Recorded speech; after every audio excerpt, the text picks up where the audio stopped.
오늘 하나님 주시는 본문은 마태복음 6장 1절부터 18절의 말씀입니다. 마태복음 6장 1절부터 18절의 말씀 같이 교독하시겠습니다.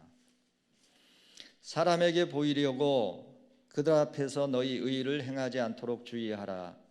그리하지 아니하면 하늘에 계신 너희 아버지께 상을 받지 못하느니라.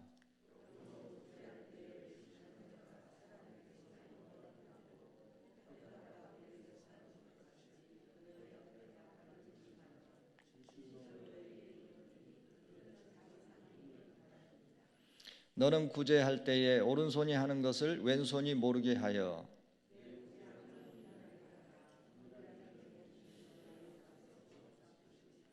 또 너희는 기도할 때에 외식하는 자와 같이 하지 말라. 그들은 사람에게 보이려고 회당과 큰 거리 어귀에 서서 기도하기를 좋아하느니라. 내가 진실로 너희에게 이르노니 그들은 자기 상을 이미 받았느니라.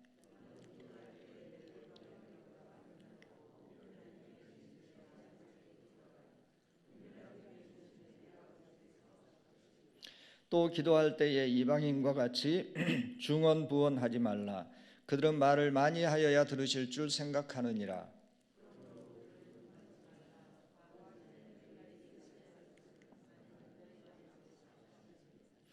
그러므로 너희는 이렇게 기도하라. 하늘에 계신 우리 아버지여, 이름이 거룩히 여김을 받으시오며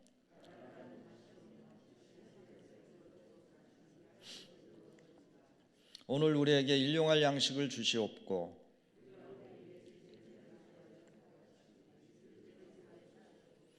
우리를 시험에 들게 하지 마시옵고 다만 악에서 구하시옵소서. 나라와 권세와 영광이 아버지께 영원히 있사옵나이다. 아멘.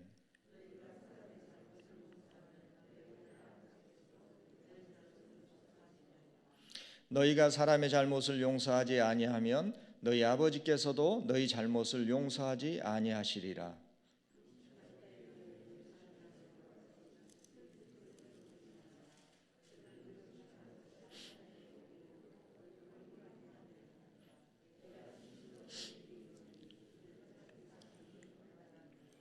너는 금식할 때에 머리에 기름을 바르고 얼굴을 씻으라. 이는 금식하는 자로 사람에게 보이지 않고 오직 은밀한 중에 계신 내 아버지께 보이게 하려 함이라. 은밀한 중에 보시는 내 아버지께서 갚으시리라. 아멘.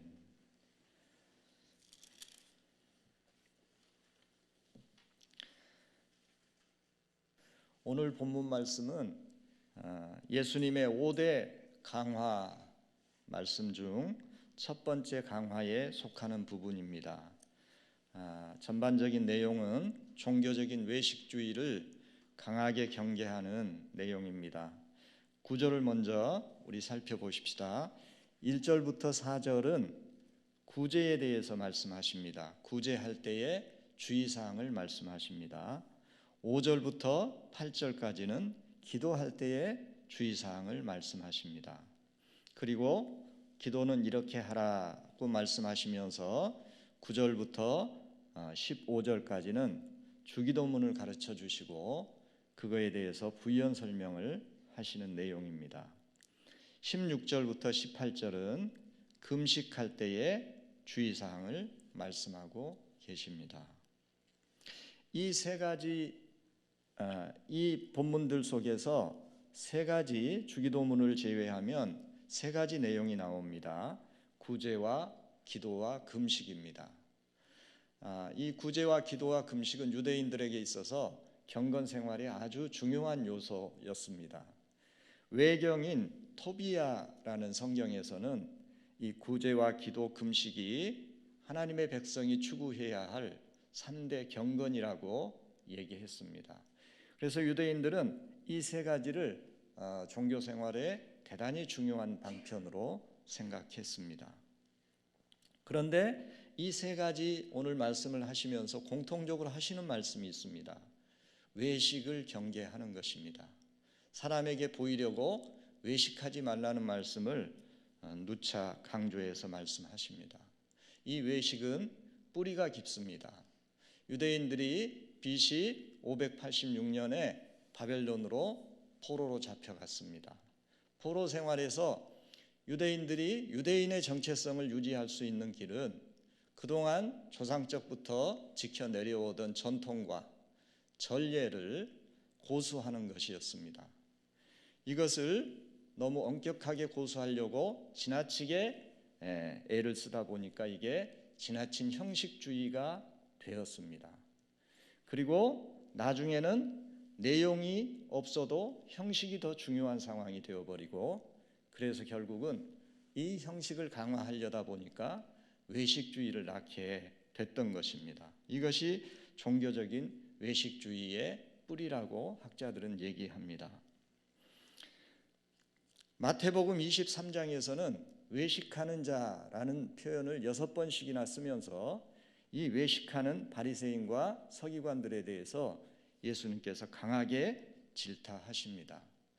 평토장한 무덤, 회칠한 무덤, 또 독사의 자식들아, 또 자기들도 천국문을 닫고 자기들도 들어가지 못하면서 않으면서 들어가려는 사람들까지 막는다고 아주 정말 이것은 대단한 욕입니다. 이런 표현들을 하십니다. 평토장한 무덤은 뭡니까? 무덤에 우리나라도 그런 장례가 있습니다만은 평지처럼 무덤을 만드는 것입니다. 그렇게 하면은 뭐 벌초하기도 쉽고 편하죠. 근데 사람들이 다니는 그냥 평범한 평지처럼 보이지만 그 속에는 썩은 시체와 부패한 것들이 가득하다는 얘기입니다. 회칠한 무덤도 마찬가지입니다. 돌벽을 깎아서 그 속에 시신을 안치하고 돌문으로 막았습니다. 근데 겉에는 회를 칠했습니다. 그래서 겉보기에는 깨끗해 보이고 장식이 되어 있는 것처럼 보이지만 안에는 썩은 시체와 부패한 것들이 가득합니다. 바리새인들을 향해서 이렇게 욕을 하셨던 것입니다. 얼마나 이게 대단한 모욕입니까? 예수님께서는 이 외식이 얼마나 나쁜 것인지를 말씀하시기 위해서 이렇게까지 표현을 하셨던 것입니다. 당시의 유대인들은 3시, 6시, 9시 시간을 정해서 기도하는 풍습이 있었습니다. 이때에는 어디에 있든지 그 있는 자리에서 기도를 하였습니다. 그런데 이 바리새인과 서기관들은 이 시간이 되면은 일부러 사람들이 많이 모이는 회당과 길 어귀를 찾아서 그러한 곳에서 기도를 하였습니다. 그리고 굳이 서서 큰 소리로 마치 모범답안 같은 그런 기도들을 사람들 들으라고 한 것입니다. 엎드려서 기도할 수도 있고 앉아서 기도할 수도 있고 또 조용히 기도할 수도 있는데 이 사람들은 무릎을 꿇거나 뭐 엎드리거나 앉지도 않고 굳이 서서 큰 소리로 또 사람들 들으라고 또박또박하게 그렇게 기도를 했던 것입니다. 당시에는 금식도 자주 했습니다. 그리고 특별히 이 모세가 시내산에 올라갔다고 여겨지는 목요일 날, 그리고 모세가 시내산에서 내려왔다고 여겨지는 월요일 날, 이 두 날은 금식하는 날로 정해서 바리새인들과 서기관들은 특별히 또 매주 금식을 했습니다. 그런데 이렇게 금식을 할 때에도 굳이 얼굴에 슬픈 기색을 띄었다고 성경은 표현합니다. 이 슬픈 기색이라는 것은 사람들에게 보이려고 일부러 침울한 표정을 지었다는 얘기입니다. 그런데 예수님께서는 오늘 말씀합니다. 구제를 할 때는 남이 모르게 해라. 오른손이 하는 것을 왼손도 모르게 해라. 오른손이 하는 걸 어떻게 왼손이 모릅니까? 손은 생각이 없지 않습니까? 결국은 우리의 뇌의 지시에 따라서 하는 것 아닙니까? 뇌가 오른손이 지키면은 당연히 뇌가 알고 있는 것이죠. 또 기도를 할 때는 골방에 들어가서 하라고 합니다. 사람들에게 보이기 위해서 하지 말라는 얘기입니다. 금식을 할 때는 머리에 기름을 바르고 얼굴을 씻으라고 말씀합니다. 모두가 가식적이고 외식적이고 사람에게 보이려고 하는 것을 경계하는 말씀입니다. 이 외식과 교만은 예수님께서 강하게 질책하셨듯이 우리 그리스도인들의 경건을 무너뜨리는 최대의 적들입니다. 교만하면 우리의 죄악의 실상을 보지 못합니다. 나의 모습을 보지 못합니다. 내가 하나님 앞에 경건하고 거룩하고 하나님 기뻐하는 사람으로 잘 살고 있는 것으로 착각하게 만듭니다. 외식도 마찬가지입니다. 우리의 본 모습을 감추게 하고 회개할 기회를 얻지 못하게 합니다. 우리가 우리 자신의 모습에 진실하면 회개할 기회를 얻게 됩니다. 그런데 성령의 음성을 듣고 우리의 실상을 깨닫고 돌이킬 수 있는 길을 이 외식은 빼앗아 버립니다. 외식하기 시작하면 우리의 모습을 감추기 시작합니다. 외식은 더 큰 가식과 거짓을 불러옵니다. 나중에는 거짓의 아비인 마귀를 따라서 그 거짓이 곧 내가 됩니다. 하나님께 기도하면서도 하나님의 마음을 헤아리거나 하나님의 응답을 구할 생각이 없습니다. 우리가 기도하는 목적은 무엇입니까? 기도를 통해서 응답받기를 원하고 또 하나님이 말씀하시는 것을 듣기 원해서 기도하는 것 아닙니까? 외식하는 기도는 애당초 이런 목적이 없습니다. 어떻게 하면 내가 경건한 사람으로 다른 사람들에게 잘 보일까? 이것만이 최대의 목표가 되어버립니다. 이러한 외식은 사실 누구에게나 있습니다. 예수님께서 바리새인과 서기관들을 강하게 질타하셨지만 사실 이 외식의 뿌리는 지금 우리들에게도 여전히 있습니다. 사람의 욕구를 사회학에서 분석을 할 때에 몇 가지 단계로 분석을 합니다. 먼저는 생리적인 욕구, 먹고 자고 하는 우리 육체가 필요로 하는 생리적인 욕구가 있다고 합니다. 이것이 해결되면은 이제는 안전에 대한 욕구가 있고 안전이 보장되면 그 다음에는 소유하고 싶은 욕구가 생긴다고 합니다. 재물을 많이 쌓고 안정감을 누리고 싶은 것이죠. 그것이 어느 정도 채워지면 그 다음에 생기는 것이 명예욕입니다. 그래서 이 명예욕은 정말 고급스러운 욕구입니다. 모든 것이 충족될 때에 찾아오는 욕구입니다. 그러나 대단히 집요하고 끈질긴 욕구입니다. 강한 욕구입니다. 예전에 소망교회 곽선희 목사님이 신학생들을 대상으로 강의를 하시면서 그때 신학생들이 사회적인 물의를 일으키는 대형교회 목사님들 얘기를 하니까 그런 얘기를 했다고 합니다. 당신들은 아직 명예가 뭔지를 모른다고. 60이 넘어봐야 명예욕이 무엇인지 당신들은 깨닫게 될 거라고 그런 얘기를 했다고 합니다. 중세시대부터 내려오는 재밌는 얘기가 있습니다. 어떤 경건한 수도사가 정말 수도 생활에 정진을 하고 있었습니다. 너무 경건하고 영향력을 많이 미치니까 이 사탄의 졸개들이 저 사람을 어떻게든 유혹해서 무너뜨려서 수도 생활을 멈추게 하려고 했답니다. 그래서 찾아가서 재물로 유혹하고 맛있는 것들로 유혹하고 성적인 것들로 유혹하고 아무리 유혹을 해도 넘어지지가 않고 수도 생활을 멈추지를 않았습니다. 그 얘기를 듣고 사탄이 직접 나섰다고 합니다. 가서 이 사람의 귀에 대고 이 수도사의 귀에 대고 뭐라고 한마디를 했답니다. 그랬더니 이 수도승이 두말 않고 그 자리에서 바로 짐을 싸가지고 내려갔다고 합니다. 그 졸개들이 궁금했습니다. 도대체 뭐라고 했습니까? 라고 물어보니까 사탄이 말하기를 당신 동생이 이번에 주교로 임명됐어. 이렇게 한마디를 했다는 것입니다. 얼마나 이 명예욕이 강한지 사람들이 다른 많은 것을 절제하고 자기를 잘 다스리다가도 이 명예에 뒤지는 것을 참지를 못하는 것이 우리의 본성입니다. 명예욕은 뿌리 깊고 끈질깁니다. 이게 오늘날 우리와 아무 상관이 없을까요? 과연 우리들은 이러한 외식과 명예욕으로부터 자유로울까요? 저는 그런 적이 많이 있습니다. 새벽 기도 나와서 내가 남들보다 좀 더 오래 기도해야지. 그리고 내가 빠지지 않고 새벽 기도 나와서 이렇게 기도하는 것이 남들이 알아줬으면 좋겠다. 솔직히 제 마음속에 그런 마음들이 생기는 것을 깨닫게 됩니다. 제가 은밀하게 하는 선행도 이거 남들이 좀 알아줬으면 좋겠는데 어떻게 하면은 이게 알려지게 할 수 있을까? 그런 마음들을 절제하고 절제해도 그런 마음들이 제 안에서 이렇게 일어나는 것을 부인할 수가 없습니다. 처음에는 순수한 마음으로 애썼는데 나중에는 사람들이 알아주지 않으면 섭섭한 마음이 생깁니다. 이런 것들도 다 과시욕이고 자랑하고 싶은 마음이고 외식하는 마음들입니다. 제가 이렇게 설교를 하면서도 인정받고 싶고 제가 영광받고 싶고 이런 마음을 누르고 눌려도 생기는 것을 어쩔 수가 없습니다.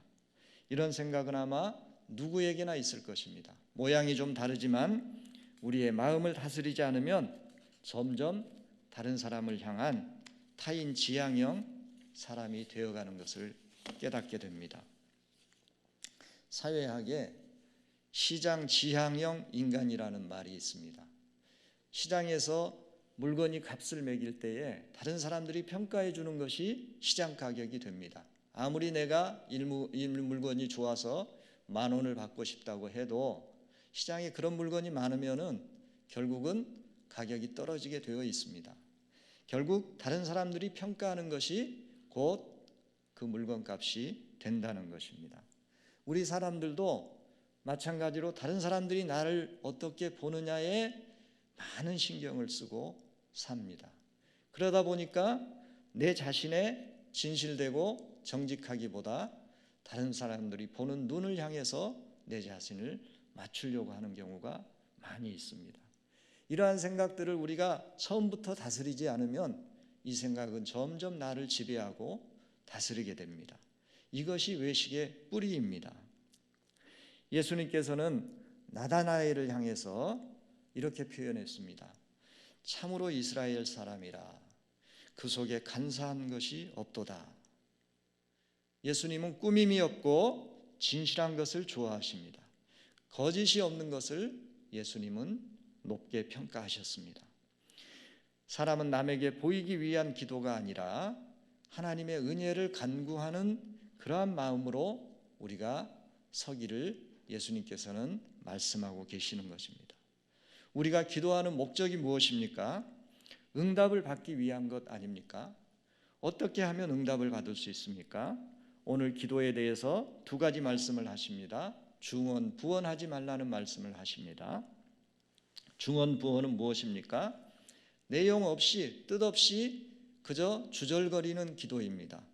갈멜산에서 엘리야와 대결했던 바알의 사제들이 하루 종일 반나절을 떠들었습니다. 그저 바알에 부르짖고 또 부르짖었습니다. 그러나 내용이 없었습니다. 에베소에서 아데미 숭배자들이 바울을 핍박하면서 2시간 동안이나 고함을 질렀다고 했습니다. 위대한 아데미여, 우리의 아데미 신이여 하면서 2시간을 소리 질렀다는 것입니다. 이런 게 중언부언하는 것입니다. 우리도 뜻없이 부르짖는 기도, 응답에 대해서 기대 없이 그저 기도를 위한 기도, 보이기 위한 기도, 이런 것을 할 때가 참 많이 있습니다. 또 어떤 때는 우리가 눈물로 애원을 합니다. 또 하나님을 설득하려고 아주 논리적으로 우리가 아주 많은 논리를 들어서 하나님 앞에 주절주절 설명을 합니다. 그러나 그러한 기도도 다 어떤 때 보면 우리의 욕심을 따라 할 때가 참 많이 있습니다. 하나님이 말씀하시는 것을 듣기보다 내 주장을 펼치는 것입니다. 본문 8절을 한번 보십시다. 8절을 한번 다 같이 읽겠습니다. 시작. 그러므로 그들을 본받지 말라. 구하기 전에 너희에게 있어야 할 것을 하나님 너희 아버지께서 아시느니라. 하나님께서는 우리의 있어야 할 것을 이미 아신다는 것입니다. 기도는 이것을 전제하고 기도하는 것입니다. 하나님께서 우리에게 고난을 주시고 문제를 내셨습니다. 그렇기 때문에 우리가 기도합니다. 그런데 문제를 내신 출제자의 의도를 파악하려고는 하지 않고 그저 이 문제를 없애달라고 우리는 애원합니다. 생각해 보십시오.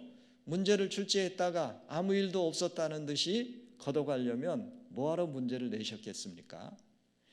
사실 문제의 해결은 우리에게 있지 않습니다. 세상 문제는 우리가 답을 내야 되는 것이지만 하나님께서 우리에게 주신 인생의 문제는 우리가 답을 내는 것이 아닙니다. 하나님께서 이미 답도 가지고 계십니다. 그런데 하나님께서는 기도하라고 말씀하십니다. 왜 그렇습니까? 문제를 내시고 기도하면 응답해 주십니다. 그러면 문제가 안 생깁니까? 또 문제가 생깁니다. 문제 내시고 기도하고 응답해 주시고, 왜 하나님은 이 일을 우리 인생 동안 계속 반복해서 하실까요? 하나님이 지혜가 없어서 그러실까요? 하나님께서는 우리 입장에서는 문제에 대한 해결이 우리의 소원이지만 하나님 입장에서는 이 과정을 통해서 무엇을 원하시는 것입니까? 하나님을 알기를 원하시는 것입니다.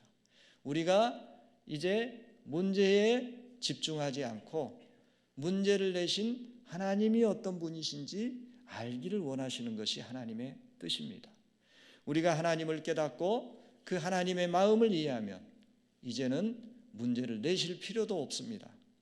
하나님께서 지금 말씀하셨듯이 너희에게 있어야 할 것을 하나님은 이미 아신다고 말씀하십니다. 하나님의 말씀을 신뢰할 때까지, 이것이 이스라엘 백성들과 광야에서 했던 훈련입니다.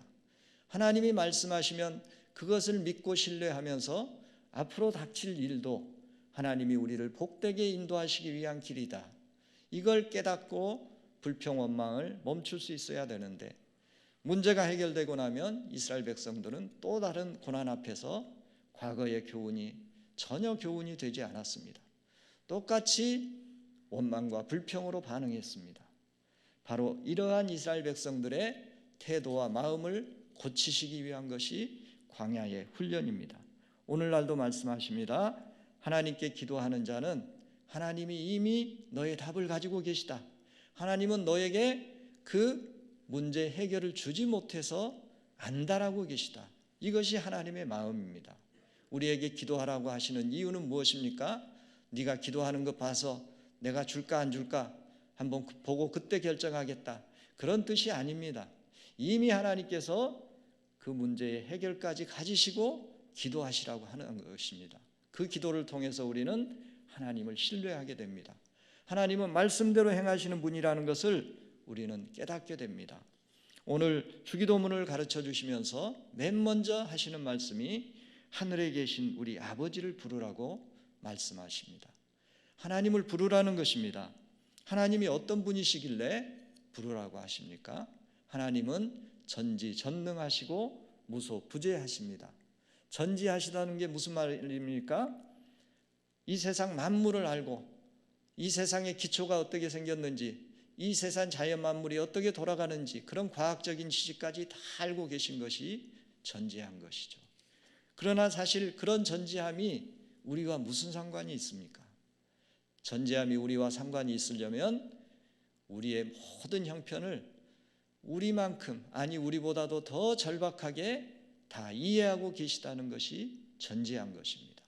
전능한 것은 무엇입니까? 그런 하나님이 우리의 문제를 완벽하게 해결할 수 있다는 것을, 그것이 바로 전능한 것입니다. 하나님이 히브리서에 이렇게 말씀합니다. 하나님께 나온 자는 반드시 그가 계신 것과 자기를 찾는 자들에게 상 주시는 이심을 믿어야 할지니라. 그가 계시는 것을 믿는 게 무엇입니까? 전지전능하신 하나님을 믿는 것 아닙니까? 바로 말씀드렸듯이 우리의 형편을 다 아시고 나보다도 더 절박하게 이해하고 계시고, 그러면서도 나로서는 이건 하나님이 오셔도 해결할 수 없는 것 같아, 이런 사방팔방이 꽉 막힌 상황에서도 하나님께서는 그 문제를 완벽하게 해결하실 수 있는 그런 분이시라는 것을 믿는 것이, 그가 계시는 것을 믿는 것입니다. 그러나 하나님이 그렇게 하실 수 있어도 하나님이 과연 나에게 그렇게 하실 수 있을까? 그렇게 하시려고 할까? 이게 문제 아닙니까? 그 다음 말씀이 답을 줍니다. 자기를 찾는 자들에게 상 주시는 이심을 믿어야 할지니라.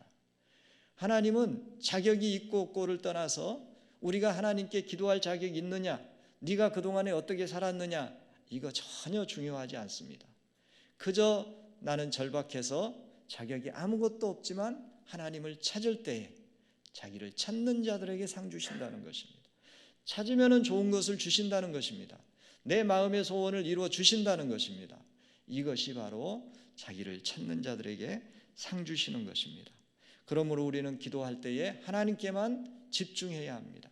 다른 사람들을 볼 여유가 있고 이 기도 들어줘도 좋고 안 들어줘도 좋다, 이럴 때에 우리는 외식하게 됩니다. 그러나 우리가 절박하고 하나님이 아니면은 나는 살 수가 없어요, 이런 간절한 마음, 절박한 상황에서는 우리가 외식할 겨를도 없습니다. 오직 하나님만 바라보게 됩니다. 하나님은 지금도 우리가 기도할 때에 우리 심중 깊은 곳을 바라보십니다. 그 다음 말씀이 하나님의 나라가 임하시오며 라고 기도하라고 말씀하셨습니다. 하나님의 나라는 이미 임했습니다. 예수님께서 제자들에게 말씀했습니다. 제자들이 전도를 나가서 귀신을 쫓아내고 병을 고치고 돌아왔을 때 너희에게 하나님의 나라가 이미 임하였느니라. 그렇습니다. 우리에게도 하나님의 나라는 임했습니다. 근데 왜 하나님의 나라가 임하시오며 라고 기도하라고 하십니까? 문제는 항상 우리는 우리 나라를 구축하기 때문입니다. 내 나라를 구축하는 데 열심히 있습니다. 하나님의 통치가 임하셨는데도 불구하고 여전히 우리의 영광을 위해서 내 뜻을 추구하고 내 욕심을 따라 살게 되기 때문입니다. 우리는 그래서 항상 우리 나라를 내려놓는 것입니다. 하나님 나라가 임하시오며라고 기도할 때에 내 나라를 내려놓겠습니다라는 그런 결심이 함께 있어야 이 기도가 제대로 된 기도입니다. 오늘 예수님께서 외식하는 바리새인과 서기관들을 질책하면서 기도와 구제와 금식에 대해서 말씀하셨습니다. 이것을 하나님은 너무 기뻐하십니다. 기도와 금식과 구제를 너무 기뻐하고 권장하십니다. 그러나 이것들을 하나님을 향해서 하라고 말씀하십니다. 구제를 한다고 해도 가난한 사람을 향해서 하는 것이 아닙니다. 그 사람들을 돕고 사랑하지만 우리의 마음은 하나님 때문에 하는 것입니다. 하나님을 향해서 하는 것입니다. 이러할 때에 하나님이 진정으로 기뻐하시고 우리를 더욱 하나님의 깊은 관계로 이끌어 주실 줄 믿습니다. 이 시간에 우리 다 같이 이 말씀을 생각하면서 한번 기도하겠습니다. 할렐루야. 아버지 하나님, 오늘도 우리에게 생명의 말씀을 주셔서 감사합니다. 우리는 항상 우리의 영광을 추구하고 우리 중심적으로 살려고 항상 우리의 정욕을 따라서 추구하려는 그런 습성이 우리 속에 도사리고 있습니다.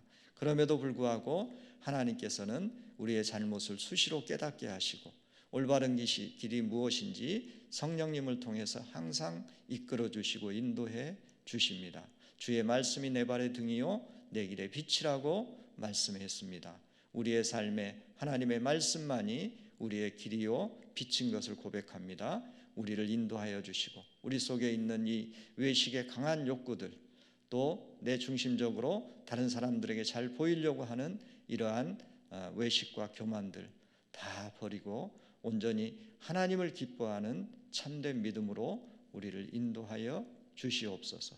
이 새벽에도 마음의 소원을 가지고 하나님 앞에 기도할 바를 가지고 이 자리에 나와 또 집에서도 기도하는 모든 성도들의 그 기도를 하나님께서는 이미 들으신 줄 믿습니다. 우리에게 있어야 할 것을 하나님은 이미 아신다고 말씀했습니다. 이 믿음으로 우리는 하나님 앞에 아뢰되 믿음으로 아뢰게 하시고 기쁨으로 아뢰게 하시고 이 기도를 통해서 나를 변화시키는 하나님의 음성을 듣게 하여 주시옵소서. 감사하며 우리 주 예수 그리스도 이름으로 기도합니다. 아멘.